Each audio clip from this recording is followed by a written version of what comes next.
Assalamualaikum warahmatullahi wabarakatuh.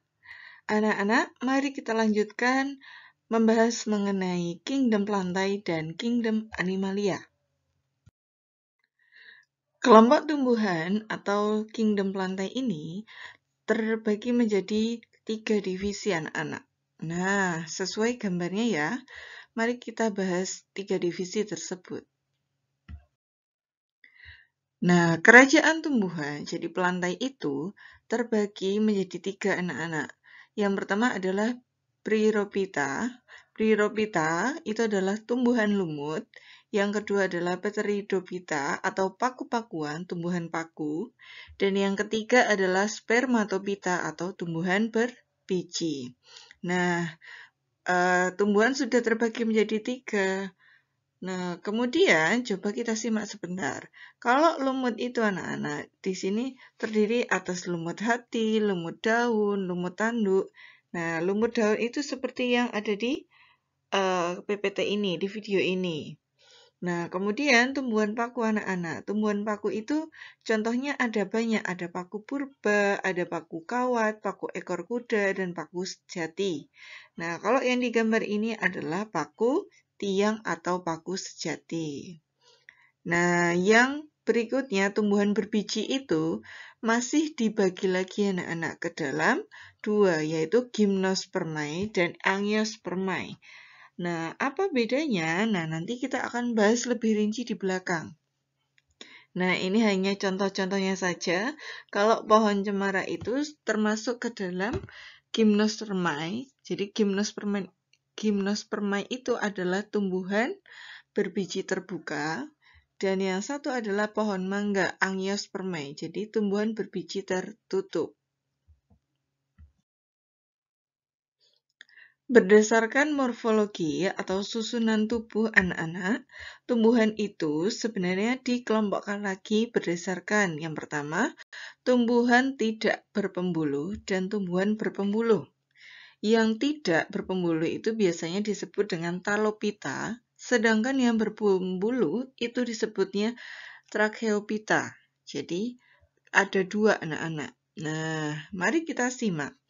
Nah, kenapa disebut tidak berpembuluh? Karena tidak memiliki berkas pengangkut dan belum dapat dibedakan antara akar, batang, dan daun. Contohnya yaitu tumbuhan lumut. Nah, coba dilihat strukturnya. Di sini ada struktur dari tumbuhan tidak berpembuluh. Nah, yang atas sendiri ini adalah sporangium. Sporangium itu penghasil spora anak-anak. Nah, di sini ada tangkai, ada daun, ada batang, ada rizoid. Nah, tetapi kita belum bisa membedakan sebenarnya mana secara pengamatan langsung. Mungkin kalian ketika melihat tumbuhan lumut itu akan sulit membedakan mana akarnya, mana batang, ataukah mana daunnya. Nah, itu namanya tumbuhan tidak berpembuluh. Nah, sedangkan tumbuhan yang berpembuluh itu memiliki akar, batang, dan daun sejati. Biasanya tidak berbunga dan tidak berbiji. Kemudian sudah memiliki berkas pengangkut ya. Di sini belum ditambahkan memiliki berkas pengangkut. Daun menghasilkan spora dinamakan sporofil. Dan yang tidak menghasilkan disebut tropofil. Nah, cirinya seperti apa? Biasanya dia daunnya menggulung. Nah, ini contohnya di tumbuhan paku anak-anak. Tumbuhan paku itu biasanya menggulung daunnya.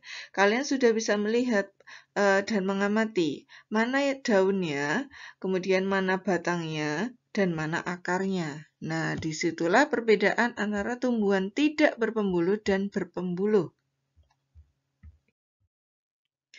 Kemudian, tumbuhan berbiji. Nah, tadi kan kita sempat membahas bahwa Kingdom Plantae atau tumbuhan itu dibagi menjadi 3.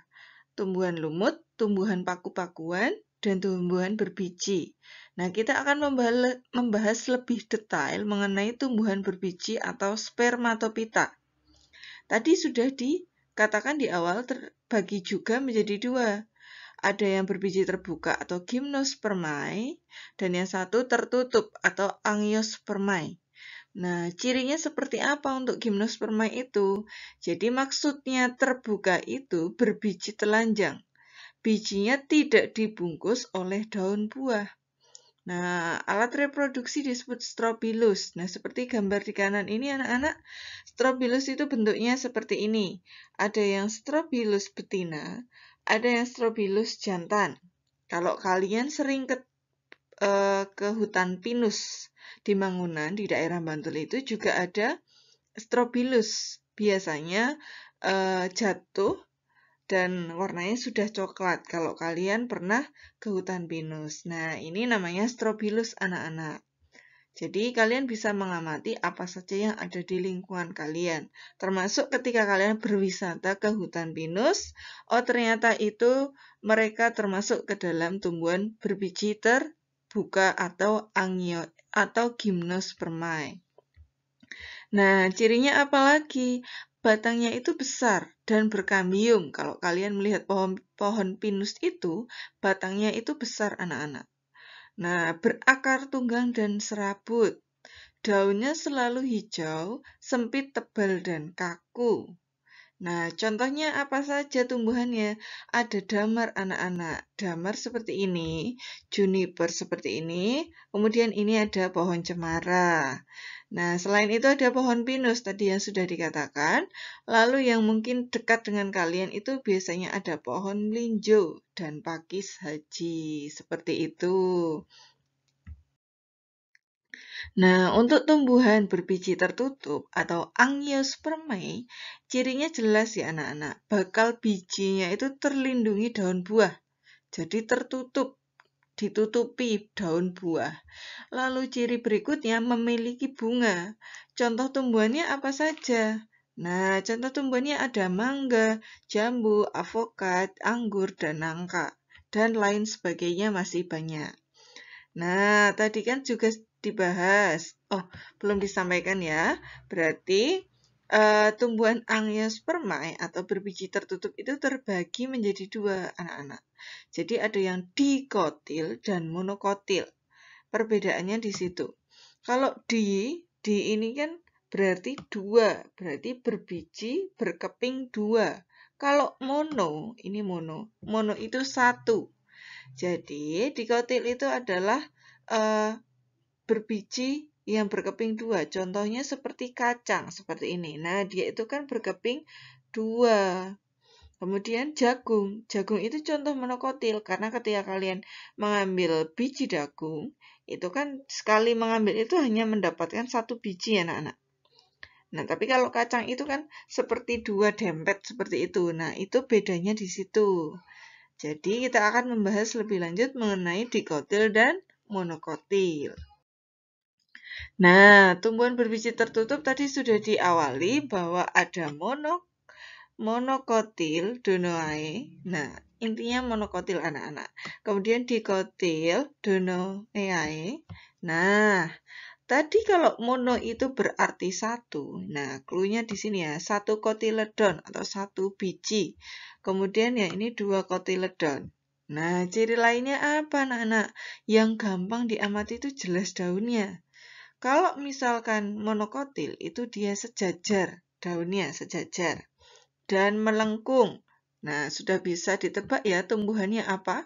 Contoh tumbuhannya mesti padi anak-anak. Kalau kalian mengamati daunnya itu melengkung, nah sejajar, nah masuk di situ. Kemudian apa lagi?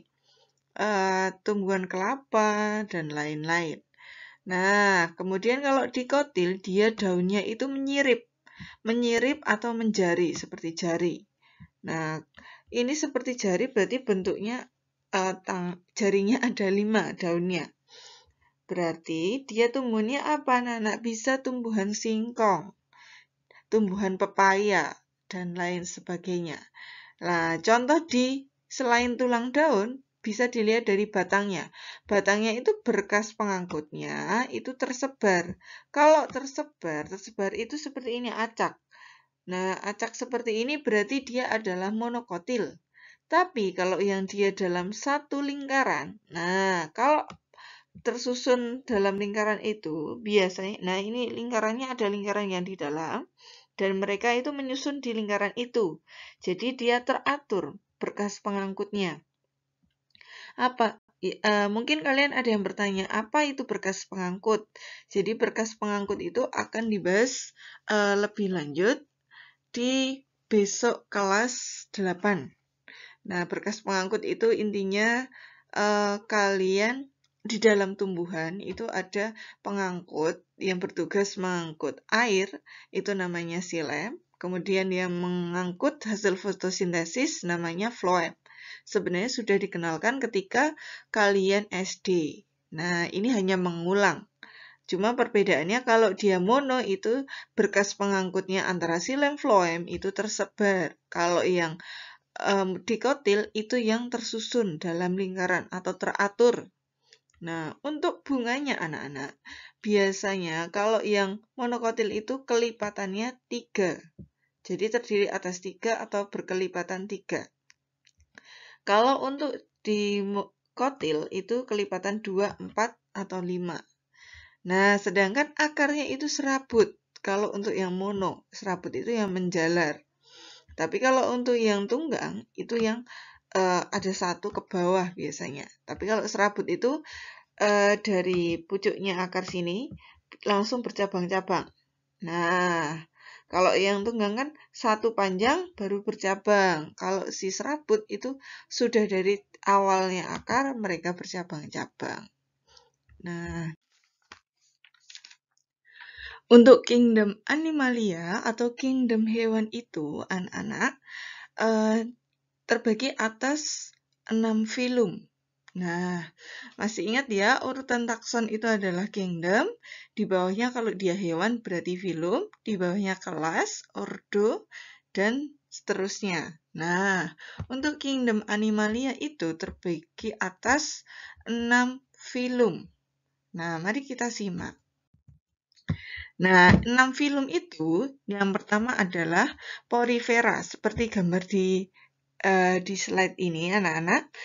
Hewan berpori itu namanya porifera. Nah, untuk yang kedua, itu adalah hewan berongga. Nah, ini contohnya apa? Ubur-ubur. Kata lainnya adalah Soelenterata. Nah, kemudian ada cacing, anak-anak. Cacing itu vermes. Nah, tapi di sini sudah terbagi menjadi 3. Jadi, cacing itu termasuk filum, tetapi karena terbagi menjadi 3, berarti di bawah filum adalah kelas. Berarti ada 3 kelas di cacing, di vermes. Nah, yang pertama adalah cacing pipih berdasar bentuknya. Seperti gambar ya, ini cacing Platyhelminthes, kemudian Annelida atau cacing gelang, dan yang terakhir ada cacing Nemathelminthes atau cacing gilik. Jadi berdasar bentuknya. Kemudian ada hewan bertubuh lunak atau moluska anak-anak. Nah, di sini. Nah, kemudian ada hewan yang kakinya itu berruas-ruas atau antropoda. Dan ada hewan berkulit duri atau echinodermata. Kita akan bahas lebih lanjut di belakang. Jadi 6 kelompok tadi kita masukkan ke dalam jenis hewan tidak bertulang belakang atau avertebrata. Nah, hewan yang pertama apa anak-anak? Porifera atau hewan berpori. Nah, hewan berpori itu jelas ciri-cirinya memiliki tubuh seperti spons, karena berpori seperti spons berarti. Habitat hidupnya di perairan dan memiliki warna tubuh yang bermacam-macam. Ada merah, kuning, dan hijau. Nah, di sini adalah contoh-contohnya.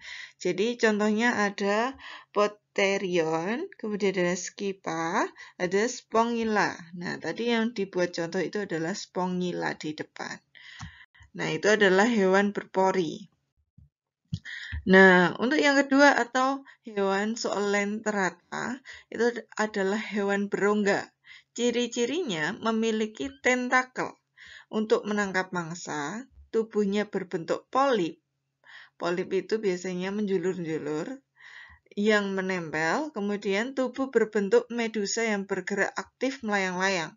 Yang berbentuk medusa itu contohnya seperti ubur-ubur seperti ini. Jadi dia bergeraknya aktif dan melayang. Kalau yang polip itu biasanya seperti ini, seperti Obelia dan Hydra. Nah, kemudian contoh lainnya ada anemon anak-anak, anemon laut, ada bunga karang. Nah, yang berikutnya, yang ketiga adalah cacing. Cacing itu bahasa ilmiahnya adalah vermes. Nah, harusnya miring ya menulisnya ini. Seperti yang awal tadi juga harusnya kata-katanya miring. Nah, cirinya apa? Cacing itu bertubuh lunak, tidak bercangkang, tubuhnya simetris, bilateral. Nah, tadi sudah dikelompokkan menjadi 3 kelas. Kelas pertama adalah berdasarkan bentuk tubuh yang pipi, itu berarti namanya adalah cacing pipi. Nah, harusnya miring seperti ini. Vermesnya tidak miring ya, harusnya miring. Seperti pelatih Helminthus ini miring. Contohnya adalah cacing pita. Nah, ini adalah gambar cacing pita dan ini adalah gambar cacing hati. Untuk yang berikutnya yaitu Annelida. Annelida adalah cacing gelang atau tubuhnya itu berruas-ruas. Contohnya apa? Contohnya lintah. Nah, ada lintah seperti ini. Kemudian ada cacing tanah dan ada pacet. Nah, mungkin kalau lintah, cacing tanah sering kalian temui. Tapi kalau pacet, ini biasanya ada di hutan yang masih perawan. Hutan yang masih perawan itu maksudnya jarang dikunjungi atau jarang masih belum banyak orang mengakses ke sana anak-anak. Jadinya vegetasi atau tumbuhan di sana itu masih sangatlah banyak dan masih biasanya ditumbuhi hewan-hewan seperti pacet. Biasanya dia menghisap darah anak-anak, jadi dia menempel. Kalau orang mendaki gunung itu biasanya melalui hutan yang masih dan jarang dikunjungi orang, biasanya nanti kakinya itu ditempeli oleh pacet, kemudian dihisap. Nah, jadi nanti akan semisal kalian menarik pacetnya itu, maka nanti darahnya itu akan banyak yang sudah akan sedikit berlubang dan banyak darah yang keluar. Jadi dia itu penghisap darah dan hidupnya masih di hutan yang jarang dikunjungi dan masih sepi seperti itu. Nah, untuk Nemathelminthus atau cacing gilik atau karena tubuhnya bulat, panjang dan tidak bersegmen, itu tidak ada segmennya. Contohnya itu adalah cacing perut, cacing tambang. Nah, cacing perut dan cacing tambang ya. Nah, ini adalah contoh-contohnya.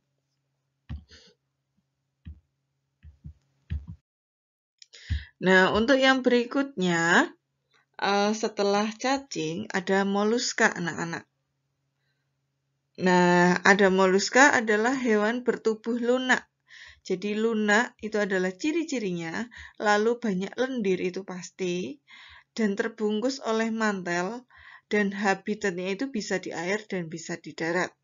Contohnya seperti apa? Contohnya yang mungkin sering kalian temui adalah siput. Nah, dia itu kan lunak tubuhnya, hidupnya bisa di air juga bisa di darat. Habitatnya ada yang di air dan di darat. Nah, ini yang di darat ya. Contoh yang di darat. Nah, untuk yang di air itu biasanya ada cumi-cumi, gurita, siput laut itu yang seperti ini anak-anak, dan ada kerang. Untuk berikutnya yaitu adalah antropoda atau hewan berbuku-buku. Cirinya dibedakan atas kepala, dada, dan perut. Tubuhnya itu terbungkus dari zat kitin yang keras, memiliki alat indera, serta memiliki mata faset, yaitu mata majemuk terdiri atas beribu-ribu mata kecil. Contohnya di mata belalang. Nah, kemudian contoh lainnya ada kumbang, kemudian ada ranjungan, kepiting, laba-laba, kalajengking, kaki seribu, dan kelabang. Walaupun sebenarnya antropoda itu terbagi lagi menjadi 4 kelas. Contohnya yaitu yang kelas pertama, nah harusnya insekta itu menulisnya miring. Dan antropoda juga harusnya menulisnya miring, avertebrata juga harusnya miring ya. Nah, Contoh insekta itu adalah serangga. Serangga itu contohnya ya tadi ada belalang, lebah, kumbang. Nah, untuk krustasea atau udang-udangan, contohnya seperti udang, kepiting, dan ranjungan, rajungan. Nah, rajungan itu seperti ini, dan kepiting itu seperti ini. Jadi mereka itu hewan yang berbeda. Nah, yang kelas ketiga ada arachnoidea atau laba-laba. Contohnya ya laba-laba, kalajengking, dan kutu, dan caplak. Nah, yang terakhir ada Myriapoda atau lipan. Contohnya kelabang dan kaki seribu. Nah, untuk yang Echinodermata harusnya miring, hewan berduri, nak. Jadi contohnya ada banyak, tapi ciri-cirinya terdiri dari zat kapur atau zat kitin. Jadi Arthropoda dan Echinodermata itu sama-sama terdiri atas zat kitin. Tubuhnya simetri radial dengan 5 lengan. Terdapat sistem amburakal. Nah, di sini kan terlihat ya, ada 5 lengan anak-anak. Contohnya apa? Ada bintang ular, lilia laut seperti ini, teripang itu seperti ini, dan bulu babi, serta bintang laut. Ada 5 kelas juga di sini. Nah, di sini asteroidea, ini harusnya yang miring cukup sampai asteroidea saja. Yang contohnya ke belakang harusnya tidak miring ya. Contohnya itu bintang laut. Dan yang kedua, echinoidea atau landak laut, contohnya dan bulu babi. Nah, yang ketiga, ophiuroidea, contohnya bintang ular. Yang keempat, Sirenoidea, contohnya lilia laut. Dan yang terakhir, Holotroidea atau contohnya teripang. Nah, setelah kalian tadi mempelajari hewan tidak bertulang belakang atau avertebrata, yang kedua adalah hewan bertulang belakang atau invertebrata. Harusnya miring menulisnya di sini. Nah, kalau di invertebrata itu terdiri atas 5 juga. Nah, kalau tadi 6, sekarang 5 ya. Kalau yang invertebrata, yang pertama adalah terdiri atas hewan mamalia atau menyusui. Sudah pasti kalian bisa mengelompokkan sendiri. Gambar di sini adalah contohnya sapi. Nah, yang kedua adalah aves atau tubuh ditutupi oleh bulu. Contohnya apa? Burung merpati. Nah, yang ketiga atau pisces bergerak dengan menggunakan sirip. Contohnya adalah ikan. Dan yang keempat, amfibia atau kulitnya selalu basah. Contohnya apa? Katak. Amfibi itu contohnya katak. Dan yang terakhir, reptil. Kulitnya tidak selalu basah. Contohnya adalah hewannya ular. Seperti itu. Cukup sekian untuk video mengenai bab 2 klasifikasi makhluk hidup. Dari Bu Fitri mohon maaf bila banyak salahnya. Wassalamualaikum warahmatullahi wabarakatuh.